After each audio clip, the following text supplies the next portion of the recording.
Hello, and welcome to another live broadcast with MedStar Health. I'm Karen Zengel, and I'm here today with Dr. Meghann Kirk, internal medicine and pediatric physician, and Dr. Joanne Liu, family medicine physician from our MedStar Health primary care practice in McLean. Last week, we kicked off Summer Safety Week, leading into Memorial Day weekend. We had such great interest, so we're continuing our summer safety topic because summer's here and people are heading to the pool, the beach. You might have done that over the Memorial Day holiday. We're participating in outdoor activities. So summer safety is extremely important during these times. I'm excited to talk with Drs. Kirk and Liu about summer safety, and we're going to talk about summer safety for all ages. So stick around, share this broadcast with your friends, give us a like, let us know that you're watching. And of course, if you have any questions during the broadcast, we invite you to ask those in the comments. We'll get those answered for you. So before we get started, welcome Drs. Kirk and Dr. Liu. Can we just start by introducing yourself to our viewers? We'll start with you, Dr. Liu. Good afternoon, Karen, Dr. Kirk, and everyone watching online. And thank you for having us on this Facebook Live. I'm Dr. Joanne Liu. I'm a family medicine doctor here at MedStar Health. I'm originally from Sunburn, New York. I went to medical school not far from my hometown at New York Medical College and then completed my residency training at Chestnut Hill Hospital in Philadelphia, Pennsylvania. I've been a part of the MedStar Health family for almost 2 years now, initially at the primary care office in Alexandria, and I'm now transitioning to our new primary care office here in McLean. As a family medicine physician, I care for patients of all ages, from newborns to children to adults. I provide well woman care, and I also have a particular interest in nutrition counseling. I'm very excited to be here to talk about summer safety, and what great timing, especially with the heat wave currently rolling through our local area. Exactly. Thank you, Dr. Liu. Dr. Kirk? Hi, I'm Dr. Meghann Kirk. I am internal medicine and pediatrics trained physician. I see patients of all ages from birth to 110. And I've been practicing since 2009, first at Georgetown with MedStar. And then in Denver, Colorado, I have been teaching internal medicine and pediatrics throughout my career. I was born here in Northern Virginia, and so I'm very excited to be back at our new practice in McLean and working with Dr. Liu and our fabulous team here. Thank you so much. Well, let's get started with our summer safety tips. We're going to start with sun safety, which we talked about last week. And of course, we had lots of sunshine, especially last weekend. So hopefully our viewers were reminded of those tips. So we're going to cover them again today. So let's start with our key safety tips for being outdoors. Can you talk about what are some of the key reminders that we want to make sure that our viewers remember when they are outdoors and out in the sun? Dr. Kirk, you want to answer that one? Sure, I'll start with just some general tips. Really important to prepare adequately, especially if you are traveling with a family of small children. We know that our weather can change pretty unpredictably, but we do have, thanks to smartphones and the internet and social media now, access to updated up to the minute weather predictions, as well as something called the UV index, which is an indicator of how much solar UV light you might be exposed to. Sometimes that can be surprising. Even on a cloudy day, you can have extreme heat and also significant UV exposure. But I think it's important to also just be prepared for anything, especially the further you are from your own home. If you're in your home, you can run inside and change clothes or rehydrate. But if you're going out, to a park or especially places like a hike, you want to make sure that you have a variety of clothing, significant amount of sunblock, and water in particular, fluids for hydration. Thank you very much. What about clothing? Are there specific types of clothing, including accessories like sunglasses, that we should consider wearing? For example, the shirt that I have on today is very light, it's breathable. Things like that should be considered, I would imagine, but what other types of clothing should we think about? Yeah, it's important to stay covered, especially if you're going to be outdoors in the sun. So wearing sun protective clothing. There are a lot of clothes now that have a UPF rating, which indicates that it is like a sun protective article of clothing. Wearing lightweight, light colored clothing because that helps reflect the sunlight. Wearing a hat to cover the top of the head, and also sunglasses as well to protect your eyes too. Thank you very much. Go ahead, Dr. Kirk. We think about sunglasses as sort of being a fashion accessory, but they're actually really, really important to the health of your eyes starting in very young childhood. And we see in parts of the world where patients don't wear sunglasses or don't have adequate sun protection and spend more time out in the sun than we do, that there can be long-term vision problems. So sunglasses are really, really important. They might be cute, but they're also really serving an important purpose. So I'd say that's a really big one. And hats for sun protection ideally should have either the UPF factor, which is kind of like SPF for fabric that Dr. Liu mentioned. It's really, really widely available now. But also a good sun hat should have a 3-inch brim so that it's protecting the part of your body that's not covered by your clothing. And the last thing I'd say about clothes is just know where you're going. What you're going to wear to the beach is going to be different than what you're going to wear on a hike on a hot day.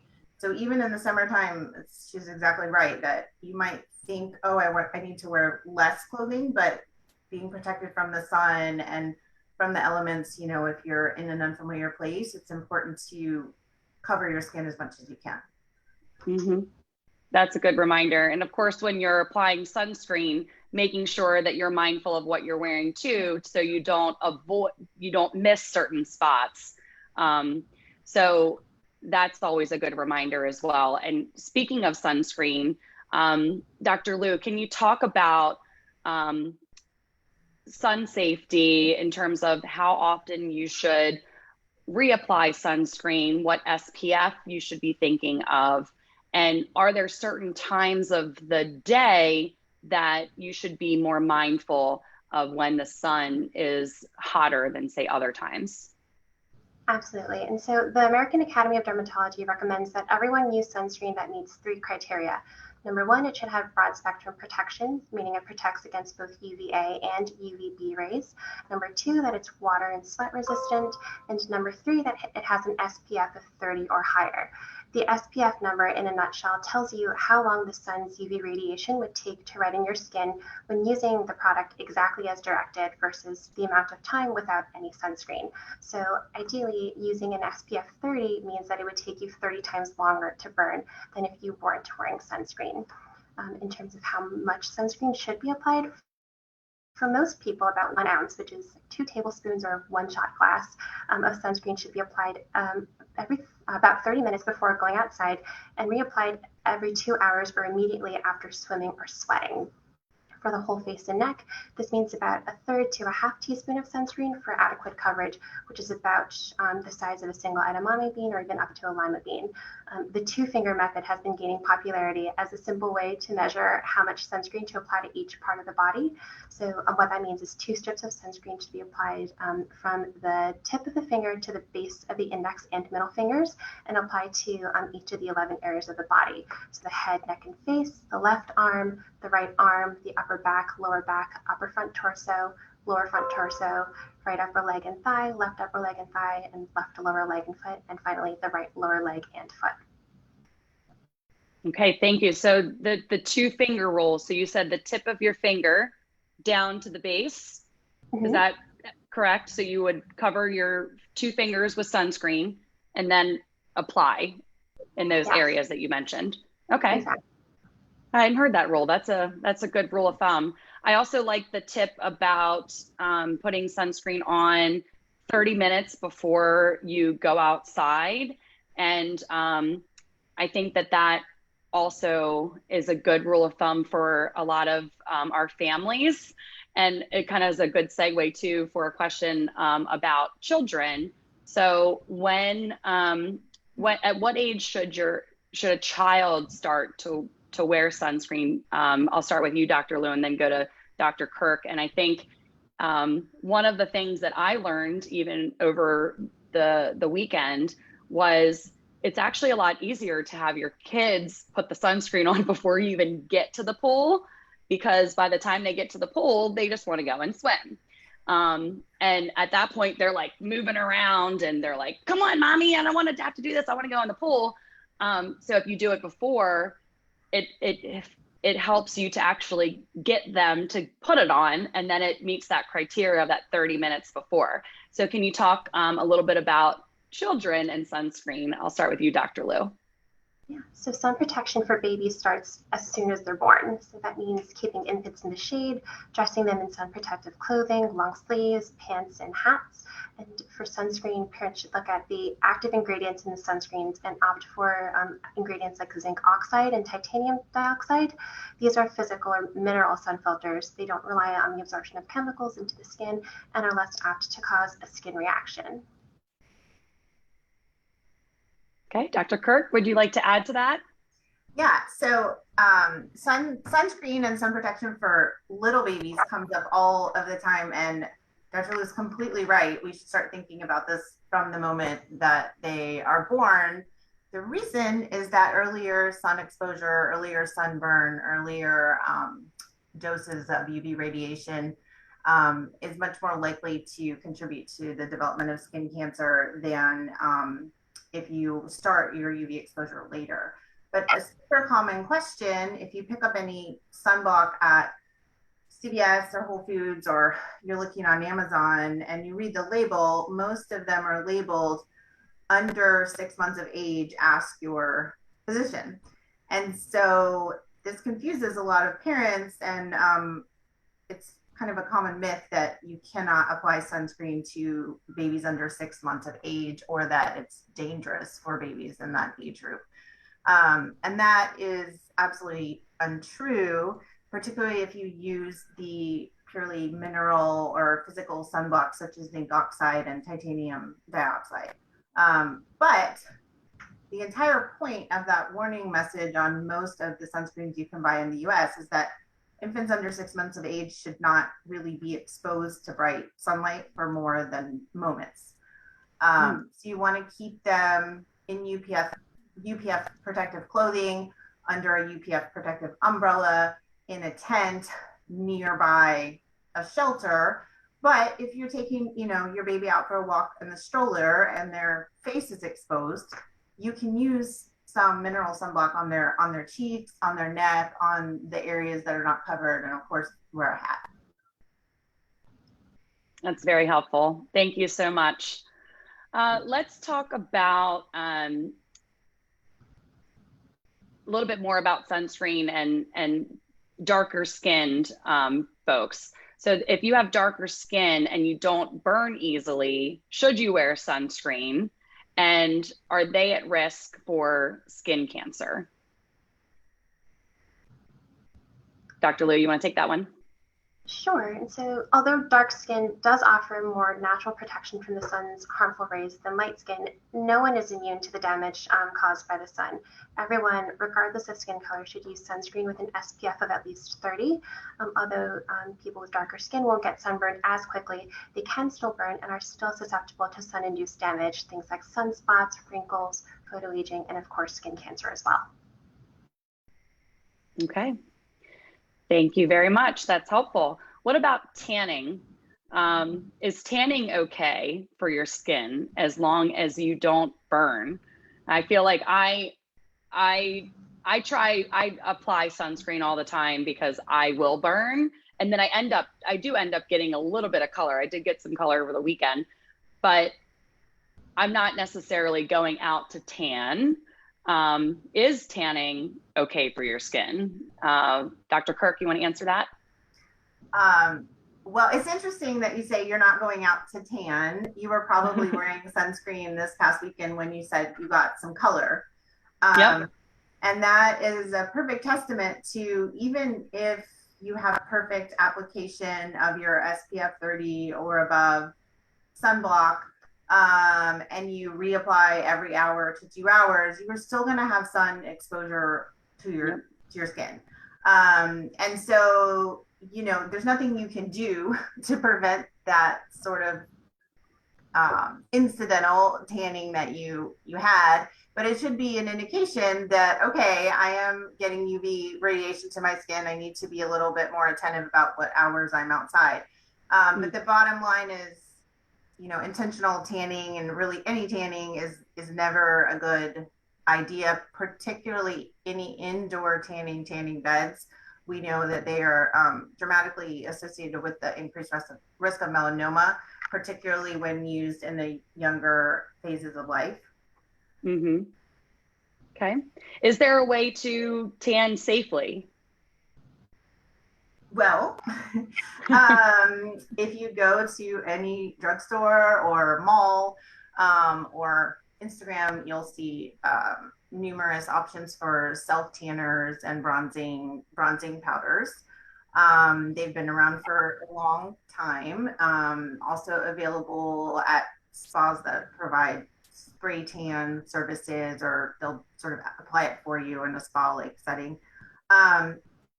These are generally considered to be safe. The main ingredient is called DHA, and one agency that monitors safety in cosmetics and safety in chemicals that we're exposed to in the environment in general is called the Environmental Working Group, and they consider DHA to be a safe substance. But if you're ever not sure, there's a multitude of self-tanning products. You can always go to their website, and it will tell you all the different ingredients and whether or not they're safe. A lot of the cosmetic and skincare products can be controversial, but there is a lot of research available online. And so DHA, for people at home, stands for dihydroxyacetone, and it actually interacts with the amino acids or protein components in the dead cells on the surface of the skin to give you a temporary tan. And of course, the effect only lasts for a few days because the skin just naturally sheds that layer of dead cells that have been tanned or colored. And except for rare cases of irritation or allergic reaction, the products are safe. Bear in mind, though, that self-tanners provide little or no protection against the sun's damaging rays, and so you'll still need sunscreen, at least SPF 30 or higher, and to apply every 2 hours in the sun or after swimming or toweling off on sweat. That's a good reminder. Thank you so much. Just because you put something on your skin doesn't mean that you're being protected from that sun exposure. What about vitamin D? If you're protecting your skin from sun exposure, are you then deprived of vitamin D, or would you still get that even with sun protection?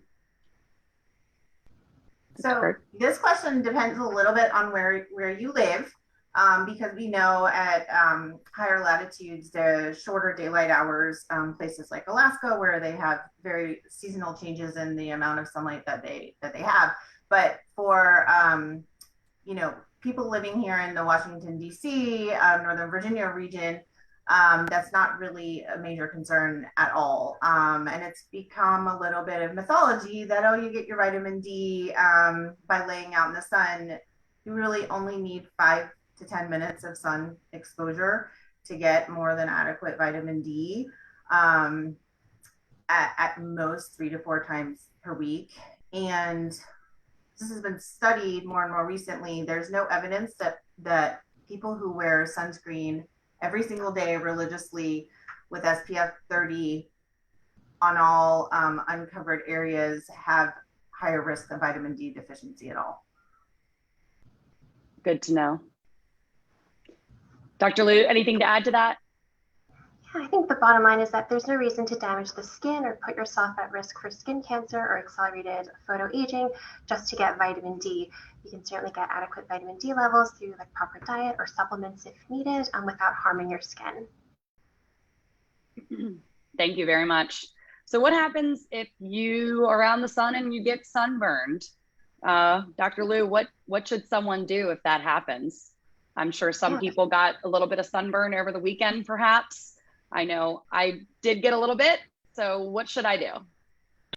Well, the first thing you should do is certainly get out of the sun and preferably indoors. And then to help relieve that discomfort, frequent cold baths or showers to help relieve the pain.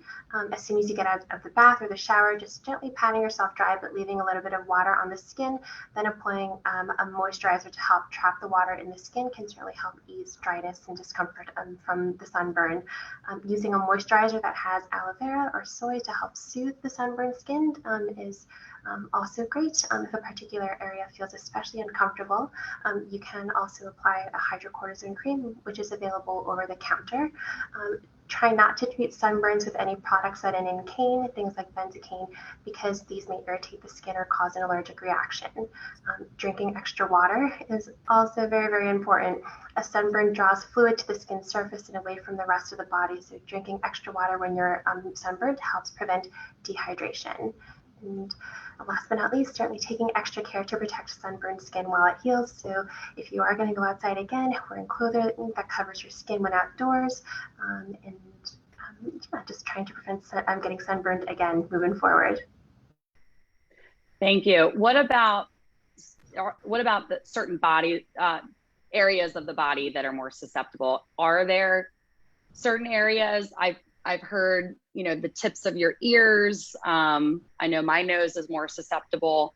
Can you talk about the areas of the body that are more susceptible to sunburn? And when you mentioned going back into the sun, when is it okay for you to go back into the sun after you get burned? So any area of the body that's been exposed to the sun can get sunburned. The head and neck are where the majority of all skin cancers occur. Other common areas are along the hairline, the lips, and the tips of the ears, like you had mentioned, Karen. Places where people don't always remember to cover with sunscreen. And with the hot summer weather approaching, as people begin taking off layers, the chest, shoulders, and back are also susceptible to sunburn. So it's important to remember to keep any sun-exposed area covered with either sun protective clothing or with sunscreen. Okay, thank you very much. And yeah, when can you go back into the sun after you have a level of sunburn? So we don't want people, Sorry, Dr. Lou, go ahead. Go ahead. We don't want people going back into the sun with sunburned skin. That skin is already damaged, and so any extra UV exposure can only cause further damage. So staying out of the sun completely, treating the burned skin will help it heal up, and it can take days for the redness and pain to subside, but weeks for the cells to try to repair themselves. So to make the most of your time outdoors this summer, it's probably best to just try and prevent sunburn completely from the get-go. Thank you. Dr. Kirk, when do you know if sunburn is to the level of sun poisoning? Or is it I've heard people say I looked like a lobster. Can you give some advice on when do you know if you should seek medical treatment for your sunburn? Yeah, so that's a really good question. It's analogous to any other burn that you might have. What you need to be attentive to is the skin barrier. So if you're seeing significant patches of skin that are blistering, that means your skin is not intact. That can put you at risk for infections. If you're having, diffuse rash all over your body, which some people can have for various reasons after prolonged, and some people, depending on medications, can have that for short periods of intense UV exposure. But, if you are noticing significant blistering, significant pain, alterations in your sensation, even sometimes fevers, chills, those would be reasons to visit your doctor. Okay. Thank you very much. So that wraps up our conversation about sun safety. We're going to shift gears and talk about heat exhaustion, which is very timely considering the recent heat wave. Got a little bit of relief today, but very hot weekend. So if you've just joined us, thank you for joining. We are talking about summer safety for all ages. We just talked about sun safety. We're going to talk about heat exhaustion next, and water safety. And we're joined today by Drs. Kirk and Dr. Liu from MedStar medical group at McLean. So let's talk about heat exhaustion. Dr. Liu, can you talk about who is at risk for heat exhaustion, and are there certain groups of people that are more prone to it? Sure. And so heat-related illnesses like heat exhaustion or heat stroke happen when the body is not able to properly cool itself. So if the body normally cools itself by sweating during extreme heat, this might not be enough. And in these cases, a person's body temperature rises faster than it can cool itself down. And this can cause damage to the brain and other vital organs. Older adults, very young, and people with chronic diseases are at the highest risk. But even young and healthy people can be affected if they participate in strenuous physical activities during hot weather. Okay, thank you very much. Dr. Kirk, what are the warning signs of heat exhaustion? So these can be really a vast array of symptoms, but just not feeling unwell. So the main ones are muscle cramping, feeling dizzy, fatigued, weakness overall, feeling even a little bit confused, having palpitations or heart racing, and for some people even nausea or throwing up. Nausea, dizziness, weakness, those are things that you really want to take seriously if you're out in the heat. Good to know. And if you experience any of those signs, what should you do immediately? Go indoors. Go indoors as soon as you can. If you cannot, so shade, hydrate, and cool. So try to get to a shady area. You can hydrate with oral fluids, but also you can cool the skin by using evaporation. So just blotting the skin with cool water will help to lower the body temperature. Rest, of course. So hiking is unfortunately a common scenario where we see heat exhaustion because people may be out for a prolonged hike in an area that they weren't expecting, or that they're not familiar with, and not expecting the weather to be as hot as it is. So if you can't go inside and rest and get to cool, take a rest there and try to use evaporation and hydration as much as you can. Yep, that makes sense. Thank you very much. Maybe have a popsicle, cool yourself down a little bit.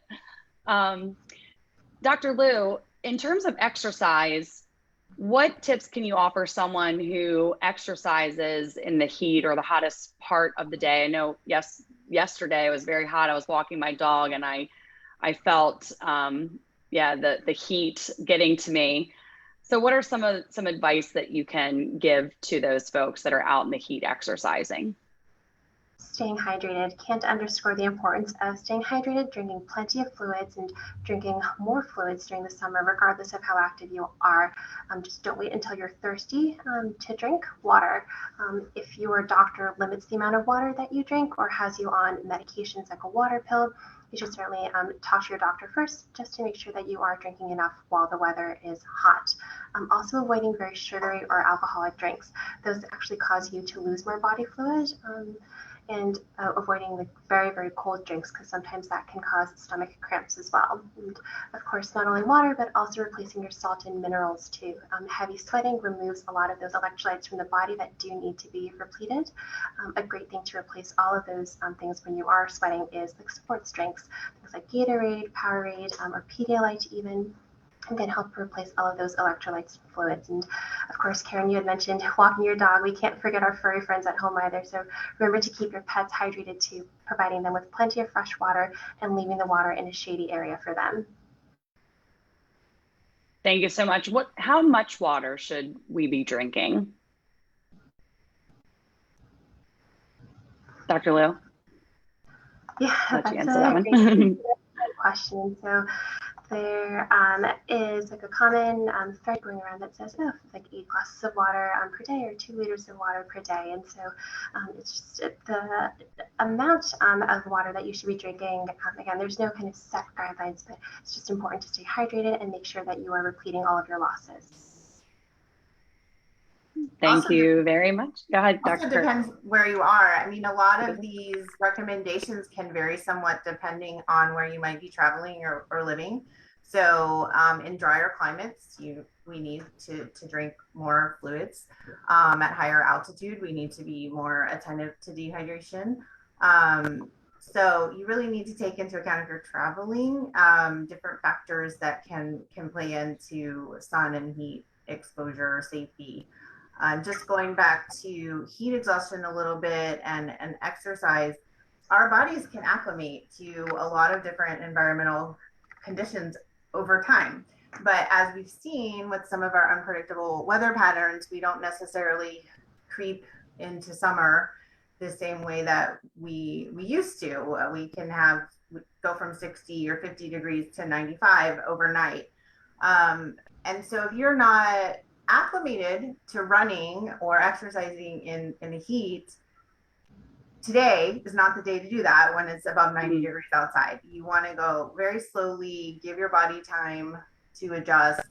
Don't start any new or extreme exercise programs, in the heat of the summer. There are ways to incrementally acclimate your body to that heat safely.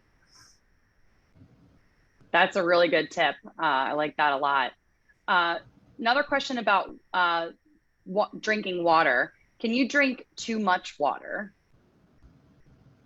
Dr. Kirk, you want to answer that? Yes, yes, you can. It's fairly uncommon. Our bodies, again, we're designed to keep our electrolyte levels and our fluid levels within a certain range that is acceptable for the functions of our heart and our gastrointestinal system and our brain. So that is uncommon, but can happen particularly in setting of extreme exercise where you're not replacing your electrolytes along with the free water that you're getting. So if you have questions about how much hydration is appropriate for your training plan, certainly I would say speak with your physician. If you're noticing excessive thirst or excessive urination that seems out of proportion, or changes in your urine, certainly you should speak with your healthcare provider. Okay, thank you very much. Before we move to our next topic, I wanted to close out our heat exhaustion conversation with reminders about the car and how hot that can get. We know in the summer months, our cars can heat up to almost 130 degrees. So we certainly want to be aware of anything, aware of that, and make sure that we don't have our children or our pets left in the car for any reason. We always want to remind folks of that. So is there any tips or advice that you can give to our viewers when it comes to the hot cars and making sure that nothing is left in there that could have damaging effects or even severe effects? Dr. Kirk, you want to answer that one? Yeah, so this is a common and somewhat tragic topic that tends to come up every single summer, but all of us are capable of making mistakes and getting out of our routine and forgetting things or forgetting where we're going or why. We have very busy lives, but it's really, really critical that we never leave kids, especially smaller kids, but kids of any age in a car for any period of time alone ever, for numerous reasons. But the cars can heat up super, super fast. It only takes about 2 minutes for the heat levels on a hot sunny day to rise to lethal levels. And so if you're traveling with an infant in a car seat, in the back seat, there are a couple of things you can do to kind of remind yourself when you get out of the car to make sure you bring the baby with you. It sounds very common sense, but it happens pretty much every summer in our country that we lose some kids to being locked in cars. So one thing you can do is just put your purse or your wallet or your phone or your shoe in the back seat next to your child who's in the car seat. And that's a reminder, or even your keys. Most of us many of us don't have the actual keys anymore to the car, so you can put your key fob in the back seat as well, so that when you get out of the car, you're forced to check the back seat. It might sound silly, but these little things, getting into a habit when you have a change in your routine or a family emergency or someone's schedule changes, they can really help to save lives. Thank you very much. And another good reminder to not just when you're out in the car, but even if you just have your car parked somewhere, kids like to play in cars. I know my kids like to pretend that they know how to drive, and they just want to go in the car and play. And I have a garage, and so they'll say, "Mommy, can I get in the car?" And I'll say, "Absolutely not." So making sure that your car is locked, number one, so they can't even go in there. But also making sure that you always have your keys on you, because as they get older, they know they can unlock the car themselves, and they might not realize how hot it can get in there. So another reminder for our viewers. Anything else, Dr. Liu, that you wanted to add to that about heat exhaustion?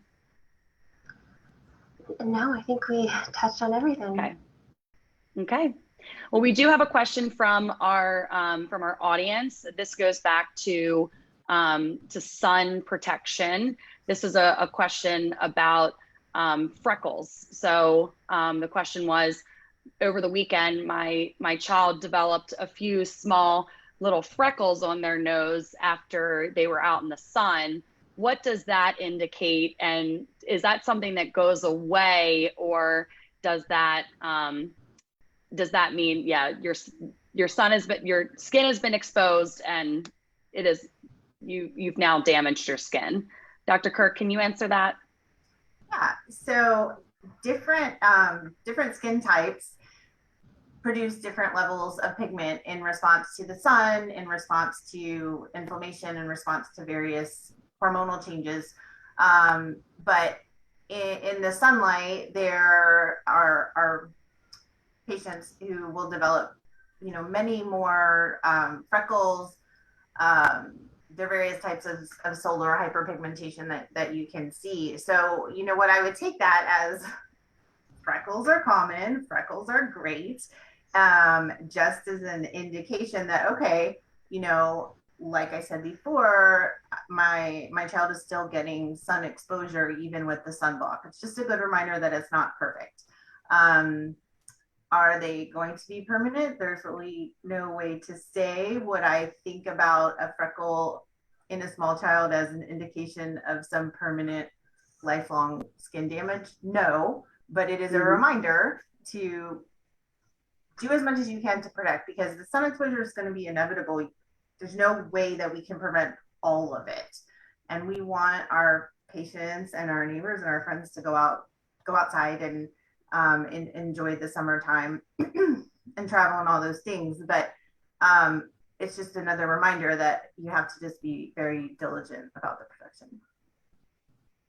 Thank you very much. And thank you for that question. If you have others, please ask those in the comments. It's also a good reminder too, that, and kind of going back to what we were talking about with sun safety, to consider putting a hat on your child, which really for any age, but there's fun hats that you could get for your children as well that they'll like to wear. I'm going to take that reminder for myself, because my kids did not wear a hat this weekend at the pool, and they did get a little bit of sun under their eyes, even though I reapplied and did all the things that you mentioned earlier today. But that is just extra protection that I could give to them. So those hats are a good reminder. Maybe even making sure, this is a personal tip that I can share with our viewers. I keep my hats and my sunscreen right by the door that I leave at to go wherever I'm going, and my sunglasses, they're all right there by the door. So making sure that they're right there for you, easily accessible, and it's an easy reminder, because we all forget things. Having it right there before you walk out the door, just to grab a hat really quick, or grab that sunscreen, throw it in your purse. So I think that's a good reminder for everyone. Okay, let's switch gears to talk about water safety. So yeah, we talked a lot about folks going to the beach and the pool in the summertime, even just, playing outside with different water, your own little pool that you set up in your backyard.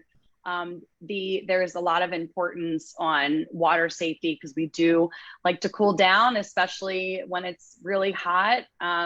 So let's talk about some tips that we can be reminded of when we are in the water, especially when it comes to children. Dr. Kirk, can you remind our viewers of some tips that they can think about when they're in the water and when their children are with them in the water? Yeah, so water safety year round is one of the very most important safety and general health topics for all children, but in particular ages 1 to 4. So the toddlers and the smaller children, because we do see a lot of drowning related death in that group. So as fun, as excited as we all are to be kind of outside and enjoying the pool again, it's critical that you keep your small children and toddlers within an arm's reach. So literally being able to reach out and touch them, to grab them. Of course, you should not have small children in brisk running water, so rivers, streams. But if you're near a pool situation or on a gentle beach, you literally want to be able to reach out and touch them. So touch supervision in the water is really important. Having an assigned adult who is not drinking any alcohol and not distracted by their cell phone or loud music or conversation, to always be a water watcher is also important. So if you are at a pool or a lake,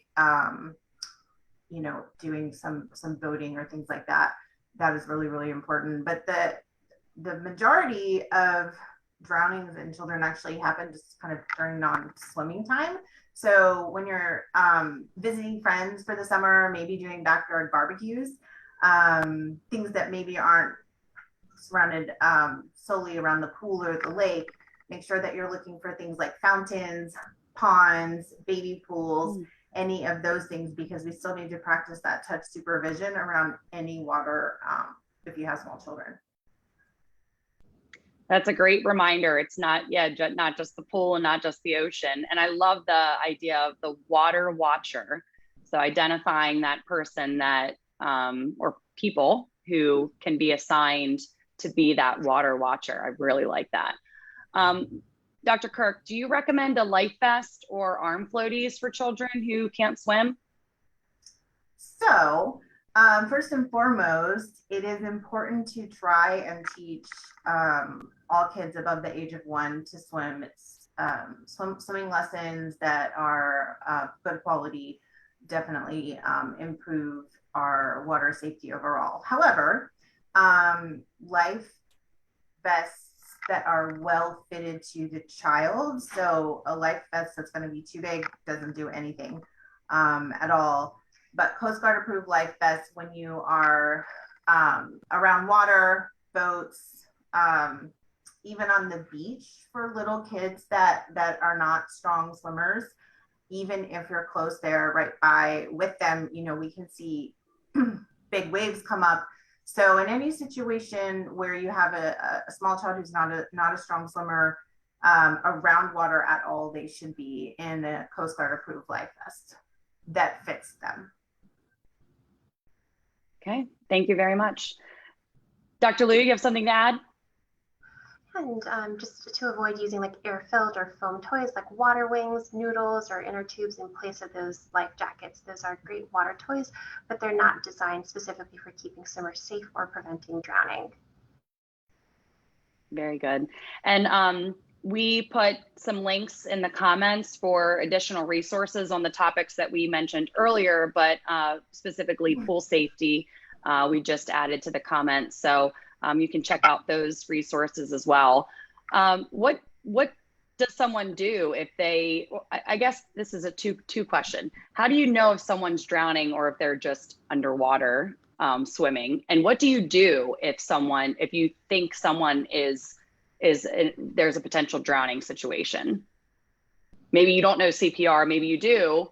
Can you give some advice for those folks that are observers?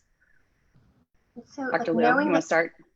Absolutely. So knowing the signs of drowning is very important. Drowning can often be swift and silent, meaning it can happen faster and quieter than you think. So signs to look out for: if a person is floating on or treading water, if they're trying to swim to safety but they're not moving forward, of course, if someone is struggling or calling for help, or if they're just trying to keep their head above the water to breathe. Those are all signs to look out for, especially if you are the designated water watcher. Thank you very much. And two, I think just being aware of your surroundings too, and be observant, and know if that one child is swimming okay, and if he's underwater, then maybe he's not in a drowning situation. You can kind of keep watching to make sure they come up, but knowing what kids are able to swim and which ones aren't, I think is probably another good reminder for us. So before we wrap up our discussion, I did want to talk about traveling. I think traveling really touches on all of the topics that we talked about today: sun protection, water safety, heat exhaustion. And we mentioned earlier too, just making sure you're prepared. So we'll start with Dr. Kirk and then we'll go to Dr. Liu. Can you talk about some tips for parents that are heading out of town and traveling over the summer, some things that they need to be mindful of to make sure that they're prepared for all of these various situations that we talked about today? Yeah. So in terms of heat and sun exposure, like I said, you can always check the UV index online before you go, making sure that you pack sufficient UV protective clothing and sunblock. But also, it's really, really important to sort of know your limits. So, for example, if you're traveling to the Rocky Mountains for the first time in the middle of summer, and it sounds like a nice idea to go on a hike. Well, if you're with your family that doesn't hike regularly at altitude in 95-degree weather, you might want to make that a very limited hike. So really trying to plan your family activities while you're traveling around just good common sense and prevention. Because there are a lot of travel related heat exhaustion illnesses, because people are in these places, they want to go and do these things for the first time. They want to spend hours and hours out on the beach because it's their one time of the year that they're at the beach. And that's when we really see, the permanent sunburns and heat exhaustion happen. So that would be the first thing I would say. The other thing is just be aware of your surroundings, just like you said. So looking for water, for example, fountains, pools, things that maybe are in your hotel or your Airbnb or your resort that could be dangerous for your family. Thank you. Dr. Liu? And having an emergency preparedness plan is always a great thing to have in your back pocket, as well as a security blanket. Keeping your cell phone nearby, knowing where you are in case you do need to call for help, and learning CPR and basic first aid. The American Red Cross offers a wide selection of CPR and AED, first aid, lifeguarding, swimming and water safety, like disaster response, emergency preparedness training. So those are all great things just to make sure that you are prepared for every situation. That is great. Yeah, thank you so much for those tips. Well, that wraps up all of our questions for today. We covered a lot of wonderful topics. Thank you so much for the tips, reminders, signs and symptoms of heat exhaustion, what to do in certain situations, and for our parents out there and grandparents, caregivers, family members, friends, all of those folks that are around children. A lot of important reminders about protecting our loved ones, including our furry friends in the summer. So before we wrap up, just want to see what is kind of the key takeaway. I know we talked about a lot, but I'll start with Dr. Liu and then I'll go to Dr. Kirk. What is that key takeaway you want to make sure that our viewers get from today's discussion? I think I just have a simple message for everyone. Just stay safe, stay covered, stay hydrated, and stay cool. Wonderful. Thank you. Dr. Kirk? I would say be prepared, know your limits. We will have more summers to come. And so if it's hot, if it's humid, if you're at altitude or in unfamiliar surroundings, just be careful. And lastly, you know, we have smartphones now. So I think we feel like we have the safety mechanism that we're kind of always able to call for help or check the weather. And it feels like a layer of preparedness. Well, when you're at home, it is. But if you're on a boat or in a park or traveling somewhere, it may not be. So it's important to think about your emergency plan before the fact. Wonderful.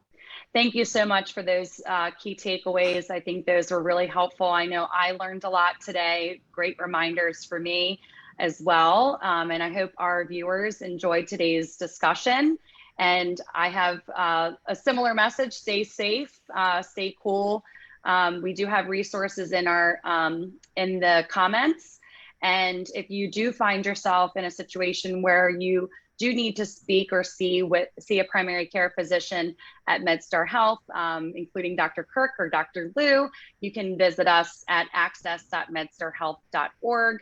We will that's included actually in the broadcast, so you can make an appointment right there. And have a great, wonderful summer. Thank you so much for joining us today. Thank you. Thank you. And take care.